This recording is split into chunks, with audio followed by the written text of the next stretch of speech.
Aho matakiasan, namaste, salve mire restar. So, na osio, all my relatives. So I was going over some recent stuff that I had written, and one of them was around this whole big pharma and the bird flu. And all the stuff that is going on right now with Mother Earth, our politics, astrologically, the animals showing us little warning signs. I mean, if you're not listening to the animals yet, well, or listening to Mother Earth yet, well, of course we all have our piece of the puzzle. So, for myself, there's this little piece that I had kind of put together and was like, oh, come on, humanity. Let's wake up to what we have been doing with this whole big pharma, big ag. And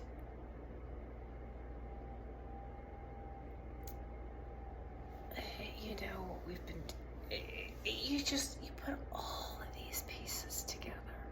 You put all of these pieces together. And so the animals have been sharing with us, you know, we have really no business messing around with a bat that's way into the wilderness. Like, really? Okay, so, and then we have no business turning all of the other animals into our slaves, including each other. That includes each other. We're animals too. So, but especially the non-human animals. It's just completely unnatural for us animals to be placed into like these little tiny environments. We do it to ourselves in the cities, but into these little tiny environments where they don't get to see any sunlight, they don't get to move around naturally, they don't get to do their what they were, you know, and then we do it to the fish, we've done it to octopuses, we've done it to whales and orcas and all of this. And then, so a part of it has been like a grand experiment by creator, right? It's prophecy, we're playing it out, it was written in the movies, and we're playing our parts. The other piece of it is that awakening, you know, like, hello. And so the animals have been speaking to us. They have been sharing with us, just like Mother Earth has, in their language. And are we listening? Bird flu. Okay, so now bird flu has gone beyond, it's definitely hit the cows. It's crossing species lines. It has crossed into the human. Not on a level that is like waking us all the fuck up. We don't pay attention to ag workers, right? They're beautiful, necessary, amazing people, right? We don't think about what it does to them to have to put aside their natural heart instincts to do what they need to do with these animals.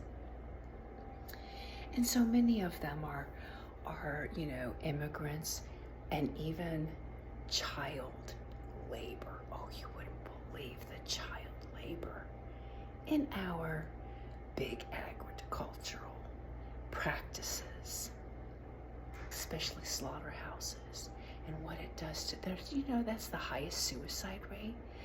They get so disconnected, along with military, they get so disconnected with their true heart and humanity. And you either just go completely nuts or you commit suicide. The same is true with the veterinary field.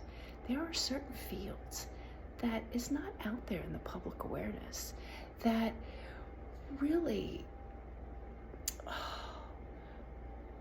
well, it kills the human heart, the natural spirit we have. And so we have this mad cow disease, right? Okay, that didn't wake us up. So we have COVID. Well, that didn't wake us up. Now we have ticks that are bringing about an illness where you can't eat meat. Traditional meat, what we call traditional meat. You can't eat meat. It has created an allergy. Okay, so then now we have bird flu, right? Okay, so, well, you all didn't get over your little egg addiction. And we have this going into the cows now, into our factory farm workers, and now into the cat population. What's the metaphysics around cats?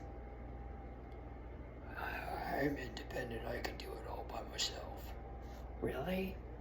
Well, any of y'all have tried that? Have you tried living on an island by yourself?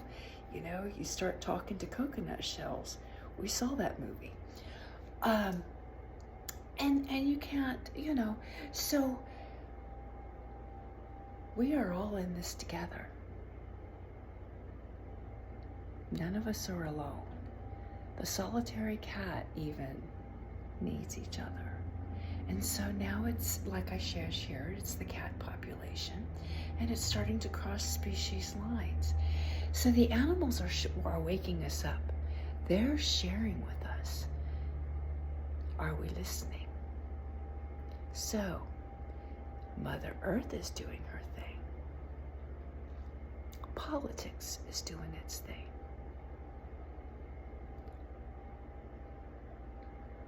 Many of us are not going to make it.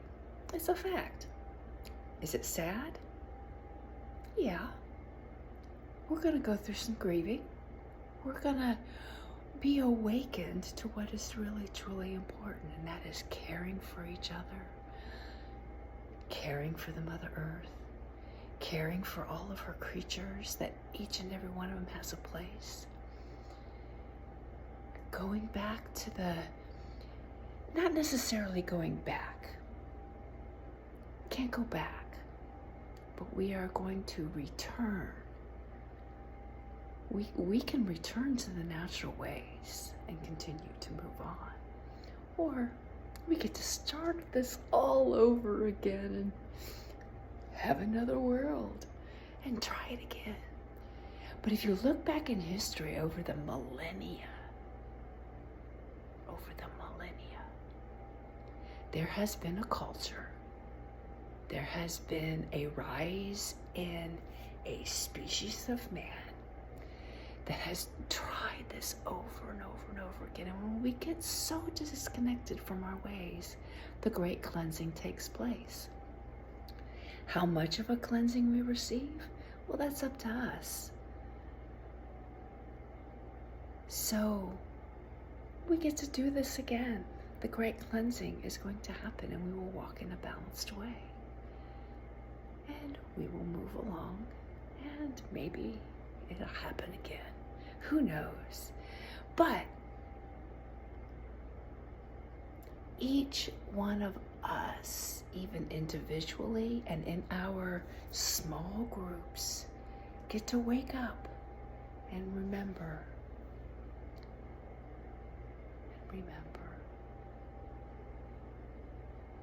And blessed be this beautiful. So, before the cleansing happens, we get an opportunity to wake up, right?